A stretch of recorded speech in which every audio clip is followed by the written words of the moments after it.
it's pretty stark when you look at it over the last, 20 years or so. Yeah. Both obesity and type 2 diabetes rates in the UK have basically doubled. Yeah, it's a really concerning trend. And you might be someone who's noticed this, maybe seen it in your own life, or people you know are navigating these health concerns. Yeah. So today, we want to dive into an alternative perspective on maybe why this is happening.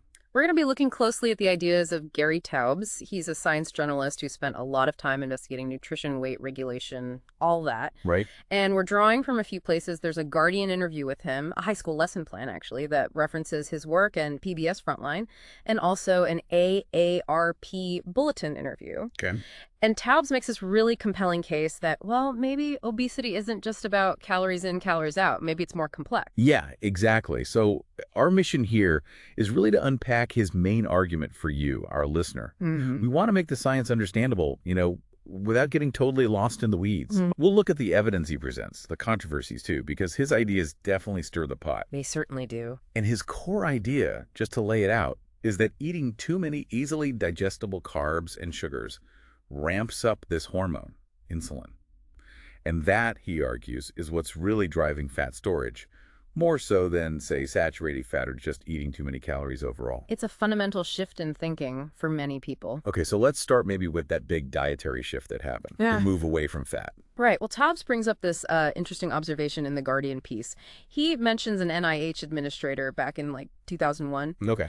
And the point was, when the guidelines changed in the mid-'80s, pushing low-fat diets, everyone expected people to lose weight. I mean, fat's calorie dense, right? Cut fat, cut the calories. Makes sense on paper. But what actually happened was people started eating more carbs to replace the fat. And as carb intake went up, so did obesity rates. It was the opposite of what they expected. Wow. And that connects directly back to that statistic we opened with, the doubling of obesity and diabetes in the UK. Precisely. And it wasn't just the UK, right? The high school lesson plan mentions a similar thing in the US. Obesity rates really jumped in the 80s, just as that low-fat, high-carb message really took hold. It definitely makes you look twice at the cause and effect narrative we've often heard. It does. It makes you question how our bodies actually handle different macronutrients. Which leads perfectly into Taubes' main argument. It comes through in both the Guardian and AARP interviews. Obesity isn't just about willpower or calories, it's fundamentally a hormonal regulation problem. And the key hormone is insulin. Insulin is front and center, yeah. So maybe walk us through that. How exactly does insulin relate to fat storage according to this model? The lesson plan seemed pretty clear on this. Yeah, the lesson plan breaks it down nicely. Insulin basically acts like a traffic cop for energy. It tells your body's cells, including fat cells, to take up glucose from the blood. Right. And crucially, when insulin levels are high, it tells your fat cells to store fat, and it stops them from releasing stored fat to be burned for energy.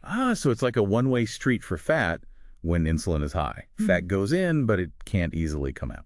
That's a good way to put it. It locks fat away. Then what triggers these high insulin levels? Well, as the source material points out, the primary trigger is eating carbohydrates, especially the refined ones, white bread, sugary drinks, pasta, cereals. Those cause a much bigger, faster insulin spike than, say, protein or fat. Right. The lesson plan had that example, didn't it? Mia and Ethan. Exactly. Mia has cereal and juice, lots of carbs. Her blood sugar shoots up, insulin follows. Her body goes into fat storage mode, and she probably gets hungry again sooner. Ethan has eggs and bacon, mostly protein and fat, much smaller effect on blood sugar and insulin.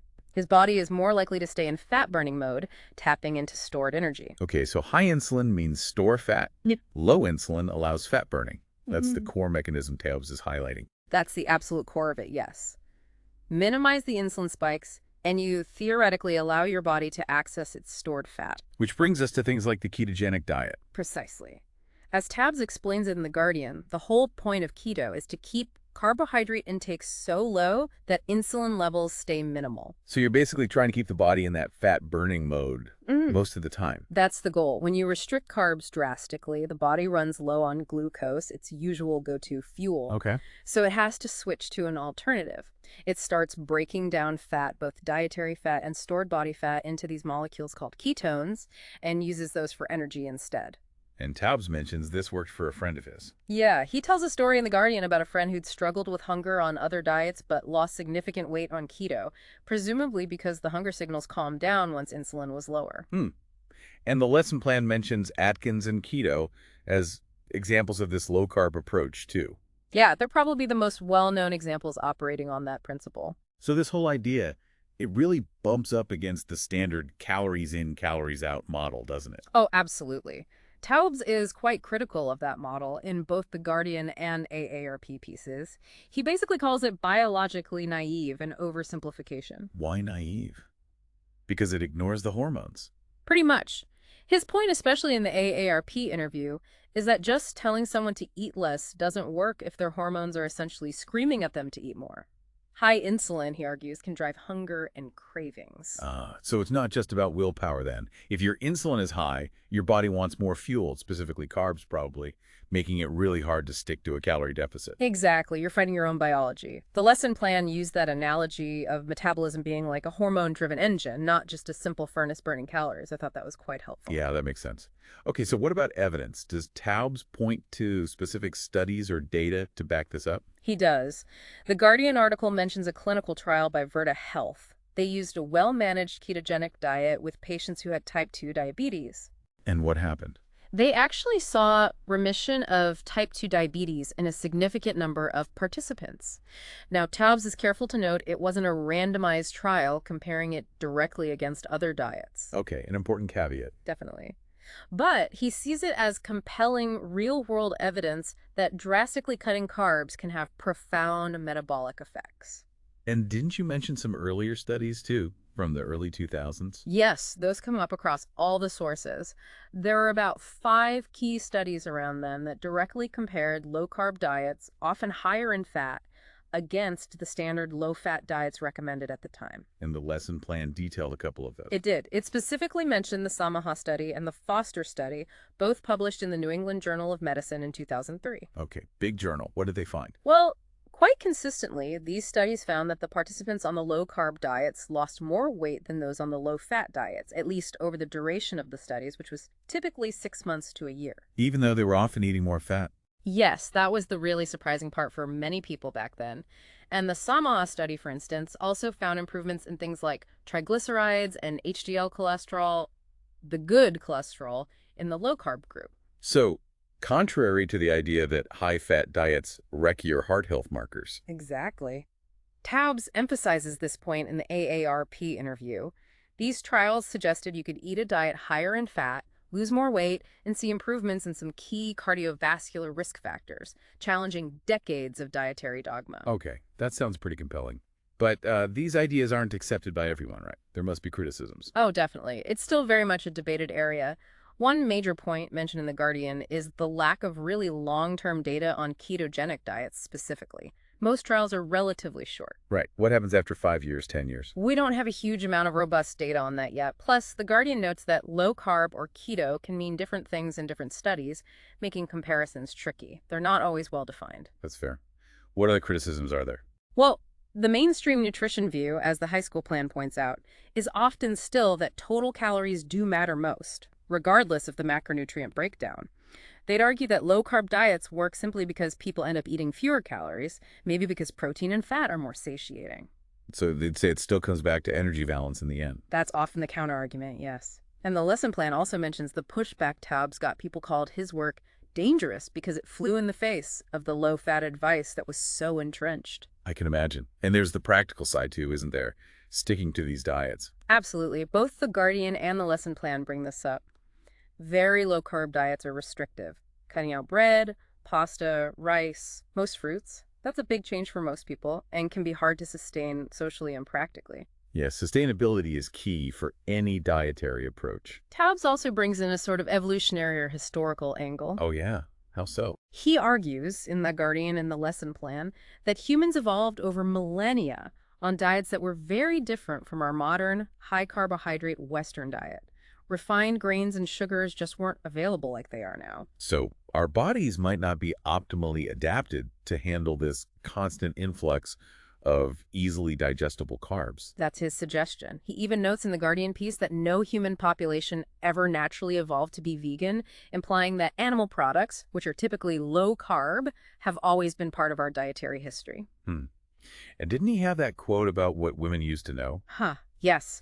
In the AARP bulletin, he mentions finding a quote in a 1960s medical journal saying something like, "Every woman knows carbohydrates are fattening." Wow. His point is that this was almost common knowledge, this intuition, before the low-fat era seemingly reversed that thinking. It's fascinating how nutritional common sense can shift so dramatically. It really is. So, if we try to boil this down to practical takeaways from Taubes' perspective, what's the core advice? His main message, repeated in the AARP bulletin, is pretty straightforward. Stop eating, or at least drastically reduce easily digestible carbohydrates and sugars. So it's really targeting those refined carbs and added sugars, not necessarily all carbs. He emphasizes that quantity and quality matter. It's the easily digestible ones that cause the biggest insulin surge. Things like green leafy vegetables are fine, even necessary. Okay. And he gives examples of what he considers non-fattening foods. Yeah, in the AARP piece, he lists things like meat, fish, fowl, cheese, eggs, and those green leafy vegetables, basically whole foods that are naturally low in digestible carbs. And that Mia and Ethan example from the lesson plan really illustrates the immediate metabolic difference, doesn't it? High-carb breakfast versus low-carb breakfast. It makes it very concrete. Different fuel, different hormonal response, potentially different outcomes for energy levels and fat storage. What about exercise? Does he dismiss it entirely? Lots of lean people exercise a lot. He addresses that in the AARP interview. He doesn't dismiss exercise, but he frames it differently. He suggests that people who are naturally lean might just be the kind of people whose bodies prefer burning energy to storing it, which might also make them more inclined to run or exercise regularly. So maybe correlation, not causation. Yeah. Being lean makes you want to run, rather than running making you lean. Or at least that for someone whose body is already dysregulated towards fat storage, simply adding exercise might not fix the underlying hormonal issue driven by diet. Diet might be the more powerful lever in that case. Interesting perspective. So as we've gone through all this, I guess the question for listeners is, how does this land with you? Does this idea of hormones, particularly insulin, driving weight gain, resonate more than just thinking about calories? Does it connect with maybe your own experiences? It's certainly a different lens to look through. To sort of wrap things up, Taubes' core argument is that obesity is fundamentally hormonal.